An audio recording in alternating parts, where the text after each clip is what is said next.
La fin de cette élection présidentielle approche à grands pas. Mais avant la délivrance tant attendue, petite rétrospective sur un entre-deux tours un peu particulier. Le soir du premier tour, il y a eu les déçus et les satisfaits. Peut-être même un peu trop au goût de certains qui ne comprennent pas ce moment de cœur d'Emmanuel Macron, alors que le Front National parvient pour la deuxième fois de son histoire aux portes du pouvoir. Au lendemain des résultats, quasi-unanimité de la classe politique qui appelle à faire barrage contre Marine Le Pen. Jean-Luc Mélenchon s'en remet à ses militants et annonce une consultation pour connaître leur choix au second tour. De son côté, le Front National entend ratisser large, très large.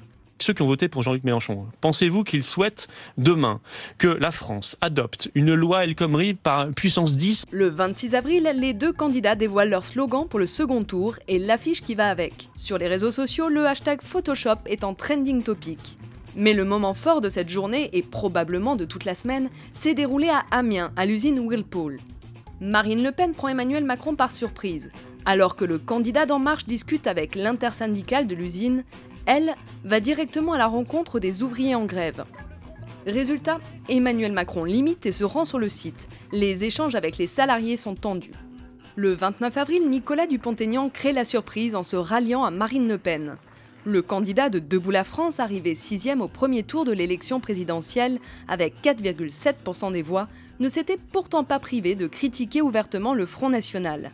Résultat, au terme de cette première semaine, Marine Le Pen paraît avoir remporté la bataille de la communication.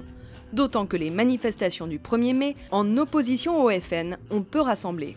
Le 1er mai d'ailleurs, la candidate du Front National tient son dernier grand meeting de la campagne et plagie un discours de François Fillon. La façade méditerranéenne, foyer de civilisation parmi les plus vieilles et les plus riches de l'histoire. Un clin d'œil assumé de la candidate frontiste aux fillonistes après son appel du pied aux Insoumis, invitant à faire barrage à la finance. Les Insoumis, justement, qui publient les résultats de leur consultation le lendemain, le 2 mai. Avis très partagé sur les 3 options de ce vote, mais 2 tiers sont cependant d'accord pour ne pas soutenir le candidat d'En Marche. De leur côté, le Parti socialiste et les Républicains confirment leur naufrage, chacun à sa façon. Reste le dernier grand moment de cet entre-deux tours, le débat du 3 mai.